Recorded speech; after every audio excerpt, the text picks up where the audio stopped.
When I got Brenda's message, my heart sank. Neil and I are going to Hawaii. You stay home and clean the house. I stood there, holding an iced coffee I had bought for her. I had pushed the twin stroller across the airport just to get it. I never thought they would leave without me. My hands shook as I looked at the departure screen. Our flight was boarding. I had no chance of reaching the gate in time. My dream trip had turned into a nightmare. I felt lost. How could Neil do this to me? I ran as fast as I could, pushing the stroller, but I knew I wouldn't make it. The boarding gate was too far away. My heart pounded as I called Neil's phone. No answer. I called again. Nothing. I reached the gate just in time to see the plane take off. My hands felt cold. My own husband had abandoned me. I looked down at my twins, still asleep in the stroller. They had no idea what had just happened. I was alone. I had no choice but to turn around and go home. On the way home, my mind raced. We had planned this trip for months. It was supposed to be a special family vacation. But now, I had been left behind like I didn't matter. Why did this happen? I remembered how Brenda had sent me for coffee, how she had the tickets. Did she plan this? This wasn't an accident. They tricked me. My stomach tightened with anger. I wasn't going to sit and cry. If they thought I would be weak, they were wrong. I had to take control of my life. I entered the house and looked around. It was so quiet. They really left me. I stared at my children.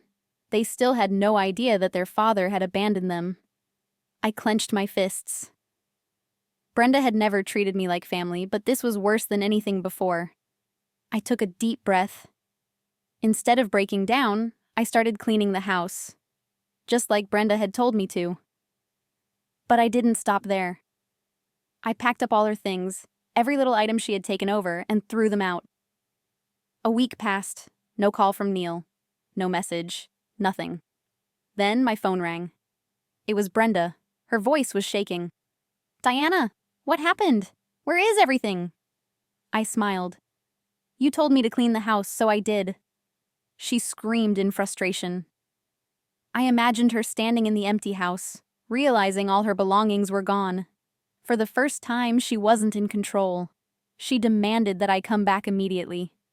I agreed, but this time I wasn't afraid. I had something she didn't expect. When I reached the house, Brenda was sitting at the doorstep. She looked upset. As I walked closer, she lifted her hand, ready to slap me, but she stopped. My brother stood beside me. He was tall, strong, and had been a boxer. Brenda's face turned pale. "Where are you living, Diana?" she asked nervously. "At my parents' house," I replied. Her mouth opened in shock. She had just realized something important. They had nowhere to go. They had sold their own house to live here. Now they had no home. Brenda tried to sound confident. "You can't sell this house. It's Neil's," she said. I laughed. "Who told you that?" "I bought this house. It's in my name." Her face changed. She had always believed Neil was supporting me. But the truth was, I had paid for everything. The mortgage, the bills, even the groceries. Brenda had no power over me anymore. I saw the panic in her eyes. She realized she had lost everything. For years she had treated me badly. Now she was the one with nothing. Then I told her the biggest news. Neil isn't coming back. He moved to Hawaii with his girlfriend. Brenda's face turned white. Billy, my father-in-law, just stood there looking lost. I could see them thinking back to the trip.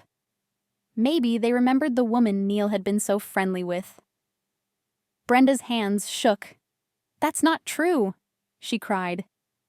But deep down, she knew. Neil had fooled all of us. He had left them behind too. For the first time, Brenda didn't have anything to say. She was always the one controlling others, but now she had lost everything. Billy, as usual, said nothing.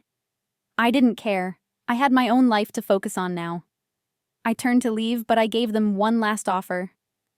My brother works in housing support. He can help you find a place. Brenda's pride kicked in. I don't need your help, she snapped. I shrugged. Then good luck. I walked away, feeling lighter than I had in years. A few weeks later, I heard that Brenda and Billy were living in a motel. Their small pension wasn't enough to cover their expenses. Eventually, they had no choice but to go to the municipal office and ask for help. Brenda, the woman who always acted superior, now needed charity. I thought I would feel happy, but I just felt relieved. They were out of my life. I was finally free. For the first time in years, I could focus on myself and my children. The divorce with Neil was fast. He didn't argue, didn't fight. Maybe he felt guilty, or maybe he just wanted to move on. Either way, I didn't care. The moment I signed the papers, I felt free. No more lies. No more pain. I had spent years feeling unwanted, but now I was in control of my own life. My children and I were safe, and that was all that mattered. I looked at them, smiling in their sleep. I will never let anyone hurt us again. My new life had just begun, and I was ready for it. Living at my parents' house gave me a sense of peace I hadn't felt in years. They helped me with the twins, and I went back to work. It wasn't easy, but I managed. I was stronger now. Then, something unexpected happened. A client from work started paying attention to me. He was kind, respectful, and never pushed me. At first, I was scared. Could I trust anyone again? But he never rushed me. He was patient, and over time I found myself smiling when he was around. Maybe, just maybe, love wasn't impossible for me after all. My children liked him. That was important to me.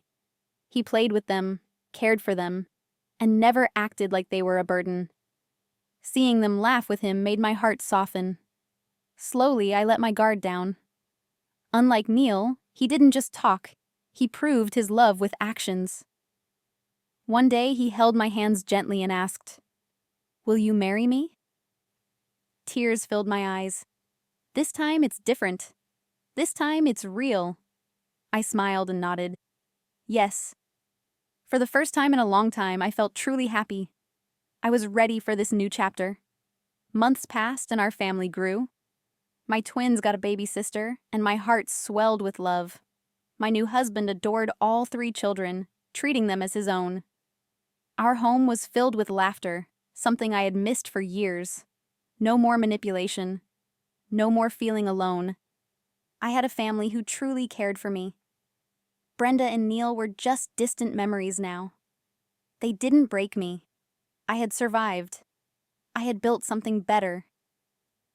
As I watched my husband play with the kids, I knew one thing for sure. I had finally found happiness. One day, I heard news about Brenda and Billy. They had lost everything. They had spent all their money staying in motels, and their pension wasn't enough. Eventually, they had to apply for government help. The woman who once looked down on me was now begging for help. I didn't feel happy about it. I just felt nothing. They were no longer a part of my life. They had tried to ruin me, but in the end, they destroyed themselves. I had moved on. I had a beautiful life now. They were just a story from my past. As I sat on my porch, watching my children play, I smiled. Life had been cruel to me, but I had survived. I had fought through betrayal, heartbreak, and loneliness, but I had come out stronger. I had won. I had built a new family, a happy one. I looked at my husband, who smiled back at me with warmth in his eyes. This is what love should feel like. No more pain, no more regrets. Just love, laughter, and peace. I took a deep breath and whispered to myself, I did it. I finally found my happy ending.